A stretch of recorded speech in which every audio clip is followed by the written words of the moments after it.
Chers amis, bonjour. Ici Daniel Leclerc et je vous souhaite la bienvenue à cette capsule d'espérance. Afin de mieux entrer dans mon sujet aujourd'hui, je vous propose une histoire que j'ai entendue il y a 20 ans et qui me fait encore beaucoup réfléchir. Un jour, il y avait un homme qui avait tout pour être heureux. Une femme extraordinaire, des enfants merveilleux, une sécurité d'emploi. Mais, à un moment donné, il y a une question qui le hantait. Qu'est-ce que la vérité? Après n'avoir parlé à sa femme, qui probablement était la seule à comprendre, il a tout quitté à la recherche de la vérité. Après deux ans de errance, il se retrouve dans un petit village accueillant, comme on voit le long du Saguenay. Il va dans un parc, il s'assoit sur un banc. Et un vieillard vient le voir et dit « Tu es un étrange, qu'est-ce que tu cherches? » Et il dit « Je cherche la vérité. » Alors le vieillard lui dit « La vérité, tu vas la trouver à 2 heures de marche franc nord. Tu vas arriver à une montagne qui te paraîtra insurmontable. Approche-toi-en pareil. Puis au pied de la montagne, tu as 2 chemins. Tu as un chemin du côté du soleil levant, du soleil couchant. Prends pas celui-là. Va-t'en du côté du soleil levant. Et ce chemin-là va t'amener à une grotte. Et la vérité que tu cherches, elle est dans la grotte. Mais tu ne peux pas rentrer là-dedans tout seul. C'est un vrai labyrinthe, tu vas t'y perdre, tout simplement. Mais à l'entrée de la grotte, il y a une femme, imagine la plus belle de toutes les femmes que tu connais, elle est encore plus belle que ça. Elle habite la grotte, elle va te faire découvrir la vérité que tu cherches. Alors notre homme part, il a bien hâte de voir quelle femme pouvait être plus belle que celle qu'il avait laissée à la maison avec les enfants.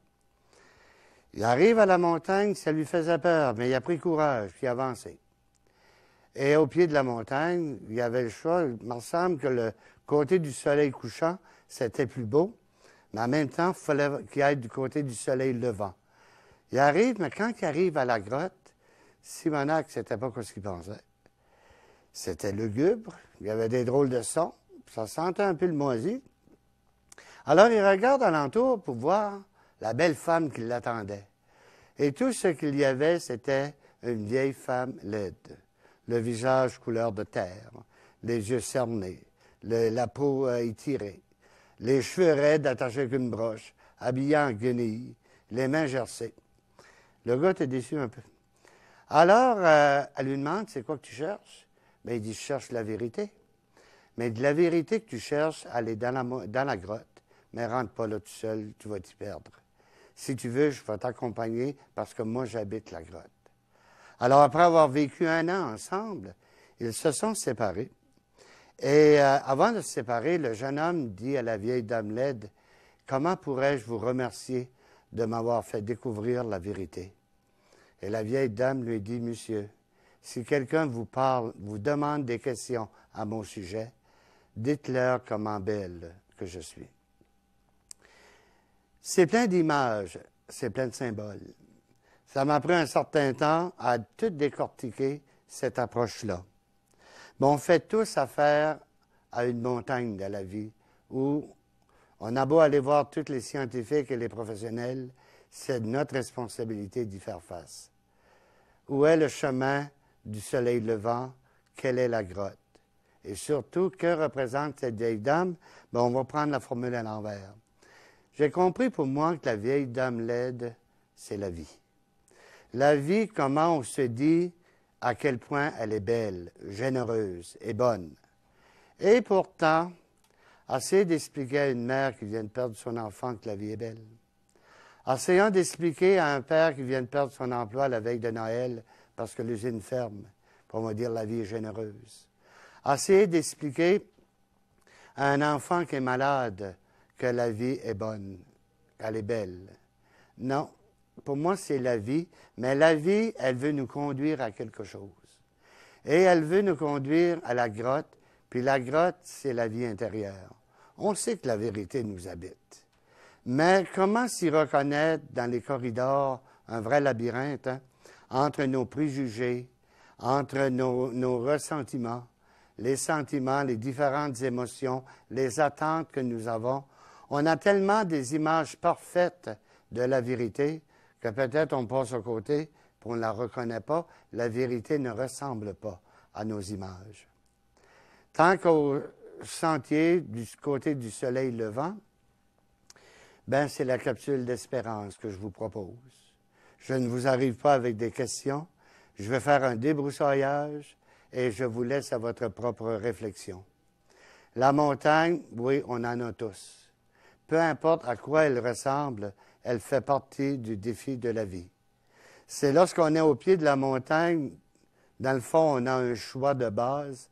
Si on ne prend pas le côté du soleil levant, qui est le chemin de la foi, on prend le côté du soleil couchant, ça veut dire que ça termine. On arrive à la fin. Ça ne donne pas la perspective de l'avenir. C'est toujours les choix que nous avons devant les épreuves. Moi, j'ai envie de vous proposer un petit dessin. Vous allez voir que je suis peut-être un bon prédicateur, mais je ne suis pas un bon dessinateur. Et surtout pas un ingénieur. Il y a ici, dans la région de la baie, imaginons ça, c'est un moulin à scie, tel que je l'ai visité. Nous avons ici les sections. Par exemple, ici, il y a des scies pour faire des 2x4. Et ici, on fait des planches. Ici, on fait des barres d'eau. Au bout, ici, il y a un arbre de distribution qu'on appelle aussi un driving shaft, qui est relié à ici qu'on appelle une turbine. Et je me souviens de l'avoir visité, et le type, 30 ans passés, a fait tourner la turbine. C'est qu'ici, il y a une rivière qui coule. Certains reconnaîtront la rivière la rivière à Mars, excusez. Et ici, il y a un tuyau. L'autre, la rivière, fait tourner la turbine, puis retourne dans la rivière. Quand on parle de la spiritualité, on parle ici. C'est ici que la spiritualité se fait. Par exemple, la spiritualité, c'est un courant de vie où on n'a pas toujours... moi, je peux arriver, par exemple, et dire, mettre les mains dans la rivière, puis prendre l'eau de la rivière. Mais je ne peux pas te dire que c'est toute la rivière qui me coule dans la main. Alors, c'est ça la spiritualité qui va engendrer la turbine qu'on appelle la philosophie. Là, vous allez voir que j'écris très mal. Vous allez remercier le bon Dieu d'avoir inventé l'ordinateur et des bidons. Alors, la turbine, le driving shaft, c'est quoi? Et là, je vais passer juste l'autre bord. Mais c'est la raison ou le raisonnement. Donc, excusez-moi, je repasse de nouveau. Alors, la philosophie, c'est quoi? C'est le raisonnement et qui va engendrer différentes sciences. C'est-à-dire qu'ici, on va avoir, pour qu'est-ce qui nous concerne, c'est la théologie. On a une autre science qu'on appelle la sociologie. Et il y a une autre science qu'on appelle la psychologie.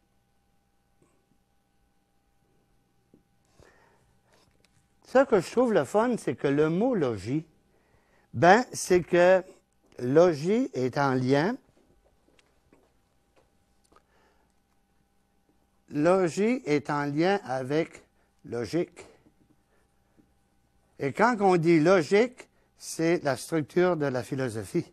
La philosophie cherche quelque chose de logique. Alors, on a ici la philosophie qui donne un système de raisonnement pour faire de la théologie.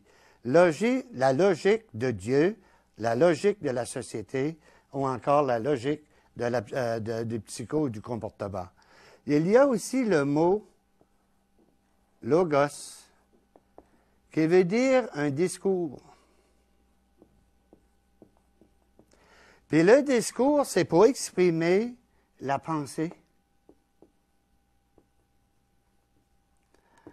Alors, la pensée de quoi?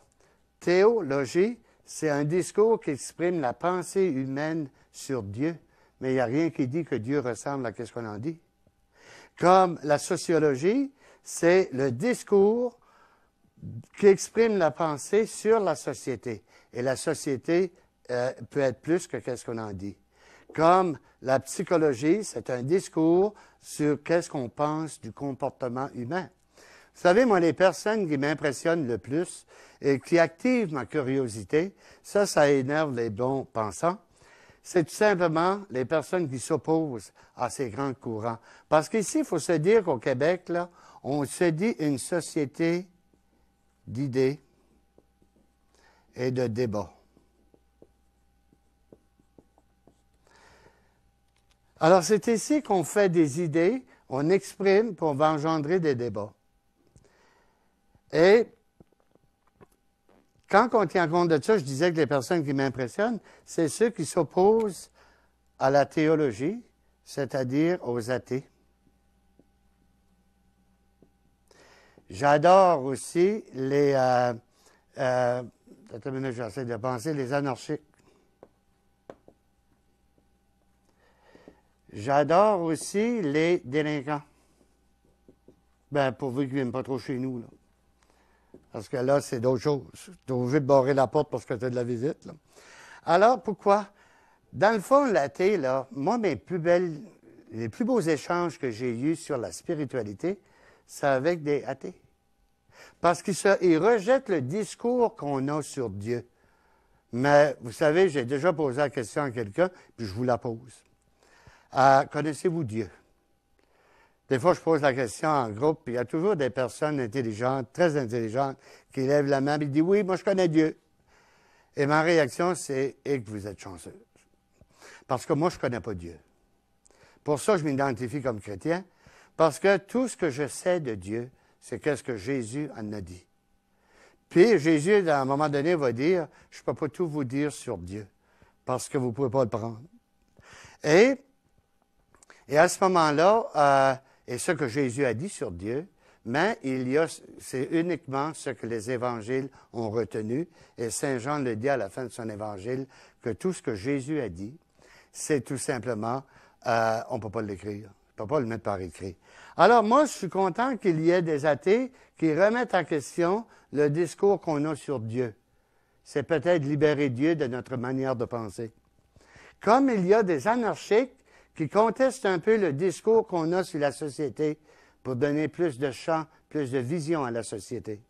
Comme il y a des délinquants qui vont jouer des tours à ceux qui prétendent comprendre le comportement humain à toutes ses facettes, à tous ses niveaux. Mais quand on arrive à ce niveau ici, là, ils vont dire, ben Daniel, si tu es un peu athée, puis tu es un peu anarchique, puis un peu délinquant, veux-tu me dire que si tu fais cette émission-là, c'est qu'il y a une spiritualité qui est comme l'air qu'on respire. Puis là, je me permets de faire un peu... On va effacer ça. Il y a des mots synonymes qu'on emploie. Par exemple, de plus en plus, quand on arrive à la théologie, on va utiliser le mot intuition. L'intuition théologique ou la théologie intuitive. Ça, c'est nouveau, ça, depuis à peu près, je dirais, une vingtaine d'années. Par contre, le parallèle à ça, c'est ce que j'appelle l'inspiration artistique. Et les artistes ont quelque chose à nous apporter. Puis moi, je regarde l'exemple qui me frappe le plus fort, je regarde Richard Desjardins, quand son chant « Liberté ». Là, je ne sais pas si j'ai le droit de vous dire ça. Si je n'ai pas le droit, ils le couperont. Mais si vous avez la chance d'aller sur YouTube, allez voir, cliquez pour Mélissa Bédard, puis où elle interprète le chant « Liberté ». Et c'est à Star Academy pendant son évaluation, puis prenez la version la plus longue pour prendre à la fin le commentaire des juges. C'est là où ceux qui ont suivi Star Academy, on voit Michel Rivard pleurer. On voit René Angélil réfléchir sérieusement.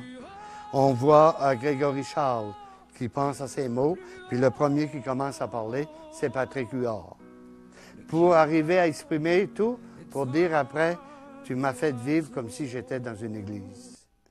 Pourtant, et Grégory Charles va dire après, elle dit, tu pourrais dire de ton milieu. Pourrais dire de ton milieu d'évaluation, tu en as fait une cathédrale. Alors, il y a quelque chose dans l'inspiration qui est directement lié à la rivière que je disais tout à l'heure. Mais c'est le fun parce qu'à travers les artistes, on va avoir les différents chants. Et tu vas avoir je parle de Richard Desjardins avec le chant Liberté, mais il y a aussi une approche sociologique, si vous regardez M'aimes-tu. Et après ça, tu peux avoir au niveau du comportement, alors tu as un peu de délinquant, tu as un peu d'anarchie, puis tu as un peu d'athéisme, dans le sens que moi, je vais aller plus loin que la structure, aller plus loin que ce qu'on en dit. Ce qu'il faut retenir, et là, je vais terminer là-dessus, c'est qu'il faut accepter qu'on change. La vie va changer continuellement. Quelqu'un me disait, Daniel, tu n'es vraiment pas l'image du prêtre qu'on se faisait. Je suis content. Parce que, je dirais pas que j'ai eu des problèmes à paroisse, mais il y a des gens, quand ils veulent avoir juste la structure, je reconnais que je dérange. D'ailleurs, à tout ça que j'ai pu avoir dérangé, je m'en excuse, mais je ne peux pas faire autrement. Vous savez, la vie change et il nous revient à chacun d'entre nous de nous améliorer. Dans la prochaine émission, je vous parlerai davantage des émotions et des sentiments. On va rentrer dans la grotte. Mais moi, j'ai envie de vous quitter sur une note d'humour, comme j'ai l'habitude de faire. Et j'aime me rappeler un couple âgé et qui était dans leur petit appart. Et la dame âgée était à la table avec son miroir de maquillage puis les spots. Puis son mari a dit, garde donc si je viens laid en vieillissant. Elle a dit, j'ai des poches en dessous des yeux, j'ai des rides. Elle a dit, le maquillage, je ne réussis pas à amener tout ça. Elle a dit, j'aurais vraiment besoin d'un compliment. Et son vieux dit, ben, en tout cas, il dit, tu as au moins une bonne vue. Alors, je vous souhaite une bonne semaine. Donnez-vous le temps de sourire un peu. Puis, vous savez, j'ai envie de vous insulter un peu, mais si vous voulez voir le plus beau de tous les soleils, regardez-vous dans le miroir au moins une fois par jour, parce qu'une fois par semaine, vous manquerez de beaux cadeaux. Bonne semaine, au plaisir.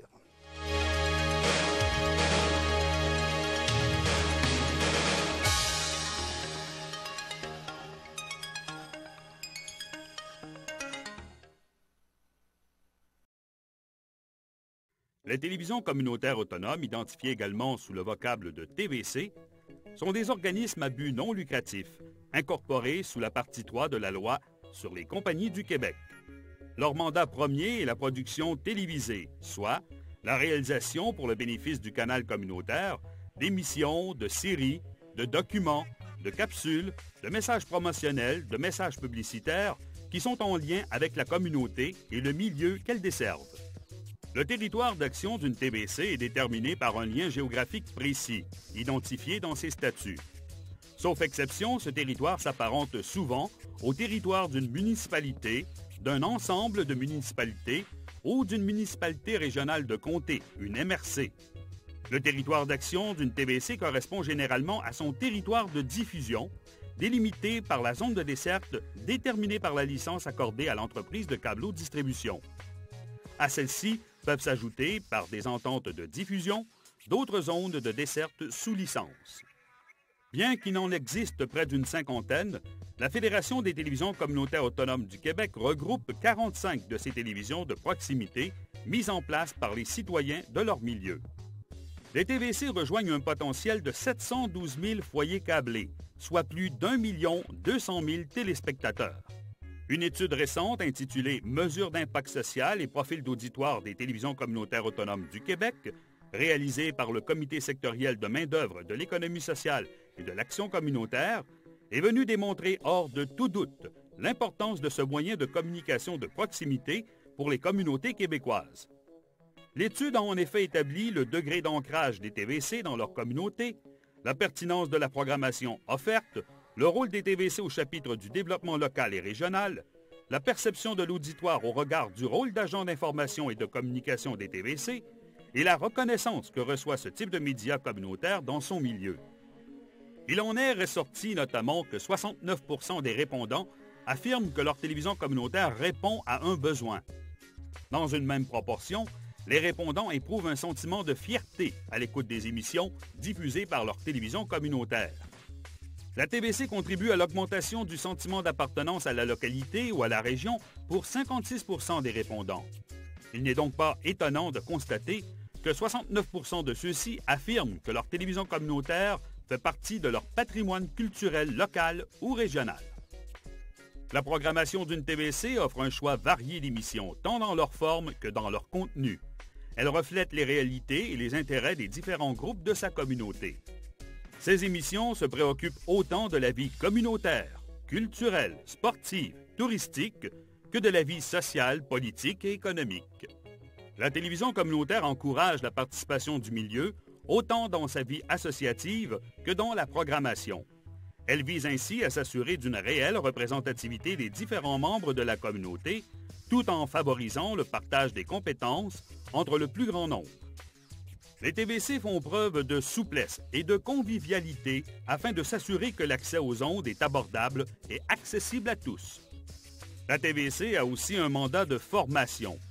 Par l'accompagnement et l'intégration à sa production régulière, elle permet l'acquisition de connaissances, d'expériences et de compétences des individus dans les activités reliées à la communication et à la production télévisuelle. Cette approche participative ne vise pas que l'apprentissage individuel de compétences professionnelles.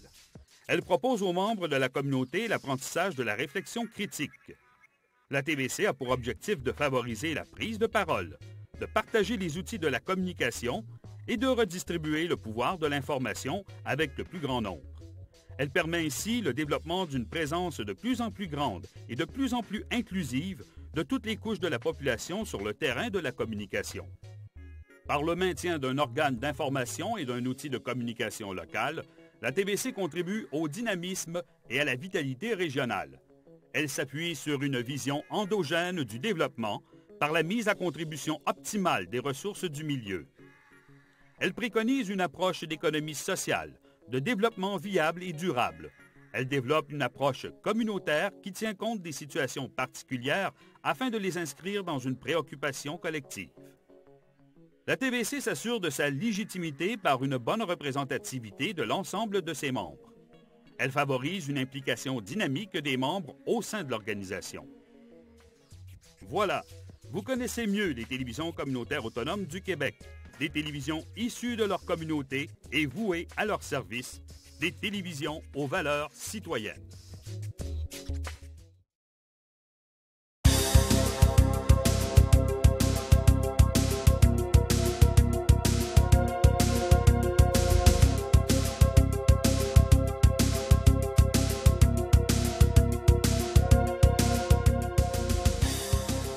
À chaque jour, vous déposez dans votre bac bleu des matières destinées à la récupération.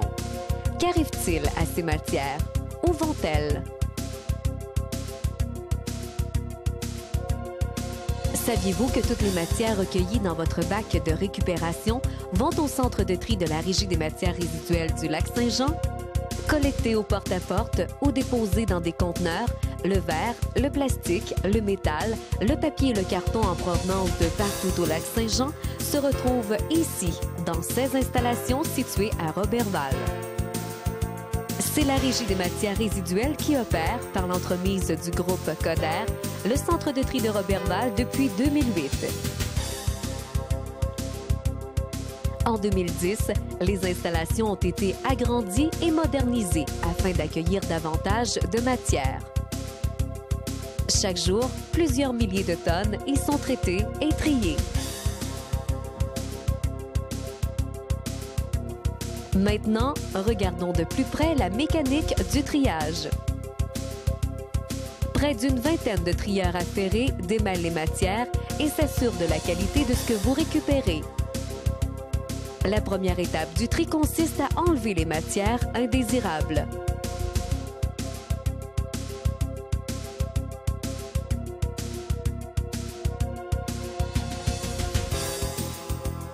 Après avoir enlevé ces matières, le carton est séparé mécaniquement, tandis que les matières restantes se dirigent vers la deuxième étape du tri.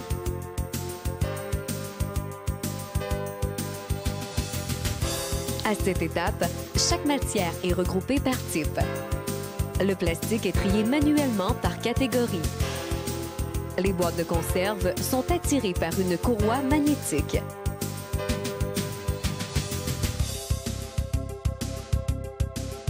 Le verre est concassé.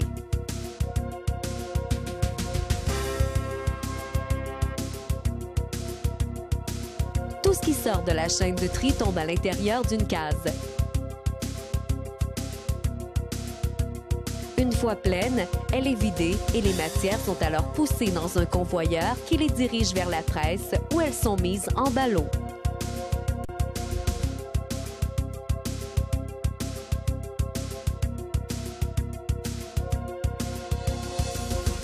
Les ballots sont par la suite entreposés et sont ainsi prêts pour l'expédition.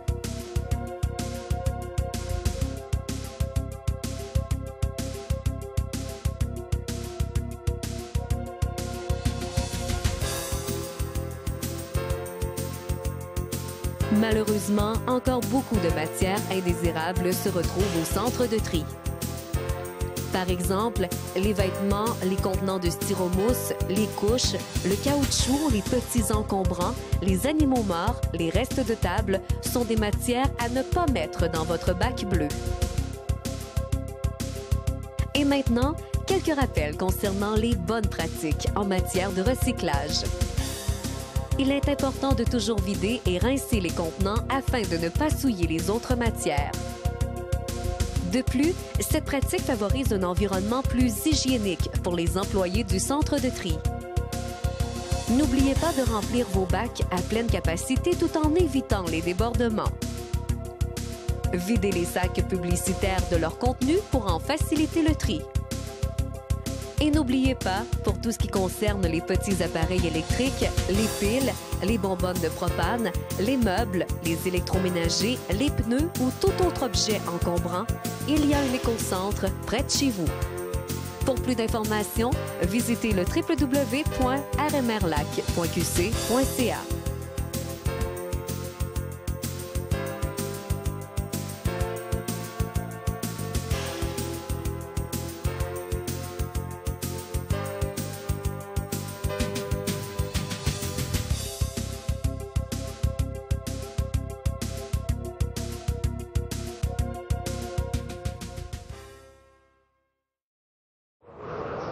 Cet hiver, réduisez votre vitesse.